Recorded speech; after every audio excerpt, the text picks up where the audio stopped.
You are listening to Bedtime Dreamy Tales. Share and subscribe our channel. Story title: The Blue Mountains. In the heart of a dense ancient forest, three soldiers, an adventurous Scotsman named Hamish, a thoughtful Englishman named Edward, and a spirited Irishman named Seamus, found themselves on the run. The trio had served together in the army, but the harsh realities of war led them to desert at the first opportunity. Their shared hope was to find a new life far from the battlefield. For 2 days, they wandered through the vast forest, enduring the pangs of hunger and thirst. Every night, they climbed into the tallest trees, seeking refuge from the wild beasts that roamed the woods. On the second morning, from his perch atop a tree, Hamish spotted a grand castle in the distance. Driven by hunger and desperation, he resolved to head towards it without informing his companions. Perhaps the hardships they faced had eroded their camaraderie, leaving each man to fend for himself. Hamish travelled tirelessly, reaching the castle as night fell. To his dismay, he found the castle doors closed and no signs of life. Just as despair began to overtake him, a window high above opened and a stunningly beautiful woman appeared. "Oh, it's fortune that has sent you to me," Hamish exclaimed. "Indeed it is," she replied. "What brings you here in such a state?" "Necessity," he answered. "I am dying of hunger and thirst." "Come inside," she said kindly. "There is plenty of food and drink here." Hamish entered and was led to a large room where numerous men lay asleep. The woman offered him a hearty meal and then showed him to a bed. Exhausted, Hamish fell into a deep sleep. Meanwhile, back in the forest, Edward and Seamus remained unaware of Hamish's fate. The following morning, Edward climbed the same tree Hamish had used and saw the distant castle. Without a word to Seamus, he set off, encountering the same experiences as Hamish. He too was welcomed by the beautiful woman, fed and shown to a room to sleep.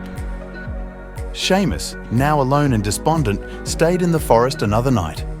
At dawn, he also spotted the castle and set out for it. When he arrived, he too was greeted by the woman, who offered him food and drink in a magnificent room adorned with diamond-studded curtains. "Who are you?" Seamus asked, his curiosity overcoming his hunger. "I am an enchanted princess," she revealed. "My father has promised that the man who breaks the spell will inherit a third of his kingdom and marry me. But to break the spell, someone must stay in a small room here from 10 o'clock until midnight for 3 consecutive nights." "I will do it," Seamus declared bravely. That night, Seamus entered the designated room. At 10 o'clock, strange noises began, followed by hammering and knocking. The door flew open and unseen forces attacked him until midnight, leaving him barely alive. The princess healed him with a magic potion, but he was hesitant to continue. Encouraged by the princess's plea, he agreed to face the ordeal again. The second night was even worse, with more attackers, but Seamus endured until dawn. The princess revived him once more, and despite his doubts, he committed to the third night. This time, the attacks were fiercer, and Seamus barely survived. However, his perseverance broke the spell, and the princess was freed. "I must leave for a while," she told him, "but I will return with a carriage to take you away." True to her word, the princess left, promising to return. Seamus waited, but a mischievous, fair-haired lad tricked him into falling asleep each time she came. The princess, disappointed, left a sword and a message for Seamus before departing for good. Heartbroken, Seamus wandered the castle, awakening the sleeping men, including his old friends, Hamish and Edward. After giving them gold and silver, he set out on a quest to find the princess. For 3 years, he travelled through forests and deserts, seeking the blue mountains mentioned on the sword. One day, he encountered an old man who offered to help. The old man consulted a book of the world's history but found no mention of the Blue Mountains. He directed Seamus to his brother, who lived 900 miles away. With the help of a magical whistle, Seamus reached the second old man, who also failed to find the Blue Mountains in his book, but sent Seamus to a third brother. The third old man, master of all birds, summoned them to learn about the Blue Mountains. The last to arrive was a giant eagle who came from the Blue Mountains. She revealed that the princess was preparing to marry, having given up hope of Seamus's return. Desperate, Seamus bargained with the eagle to carry him to the Blue Mountains.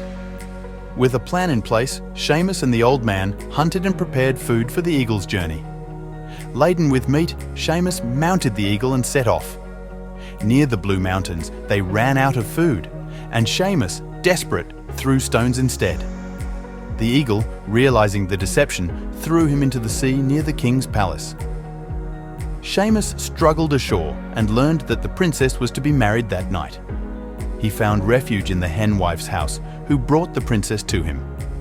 They recognized each other immediately and were joyfully reunited. The princess explained her predicament, and with Seamus's timely arrival, they thwarted the planned wedding. Seamus and the princess were married in a grand celebration that lasted a year and a day, marking the beginning of their happily ever after. The tale of Seamus's bravery, perseverance, and the enchanted princess spread far and wide, becoming a legend that inspired generations. The Blue Mountains remained a symbol of hope and magic, reminding everyone that true love and determination could overcome any obstacle. If you like this story, please give this video a like. For more stories, go to bedtimedreamytales.com. See you in the next story.